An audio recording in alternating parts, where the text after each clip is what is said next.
জুলাই আন্দোলনে যারা অপরাধ কর্মকাণ্ড করেছে তাদেরকে রাতারাতি বিচারের আওতায় আনতে পারবো না। কাঙ্ক্ষিত রাষ্ট্র ব্যবস্থা সেটাকে বাস্তবায়ন করার জন্য আমাদের গণভোট বাস্তবায়ন করা ছাড়া আর কোনো বিকল্প নাই। তুমি বলেছিলাম রাষ্ট্র সংস্কারের কথা, সে কারণেই আমরা জুলাই সনদের কথা বলেছিলাম, তোমরা বলেছিলে, জোর দিয়েছিলে, সে কারণেই তৎকালীন সরকার গণভোটের আয়োজন করেছিল এই জুলাই সনদকে সামনে রেখে, কিন্তু সেটা বাস্তবায়ন হয় নাই।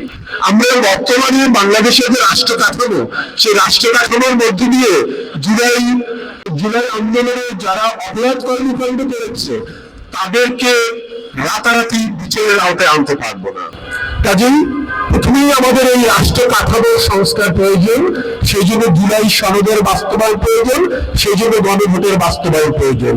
এই কাজগুলো না করা গেলে পুরো রাষ্ট্র কাঠামো দিয়ে আমরা আসলে এটা করতে পারবো না। কাজেই আমি আশা করি আমাদের একটা যুদ্ধ শেষ হয়েছে, আমাদের সামনে আরো যুদ্ধ আছে। আমাদের এই জুলাইয়ের আকাঙ্ক্ষা বাস্তবায়ন করার জন্য, যে কাঙ্ক্ষিত রাষ্ট্র ব্যবস্থা সেটাকে বাস্তবায়ন করার জন্য আমাদের গণভোট বাস্তবায়ন করা ছাড়া আর কোনো বিকল্প নাই। আমরা যদি সেটা করতে পারি তাহলেই সত্যিকার অর্থে এই জুলাইয়ে আহত শহীদ নিপীড়িত মানুষের প্রতি শ্রদ্ধা জানানো হবে।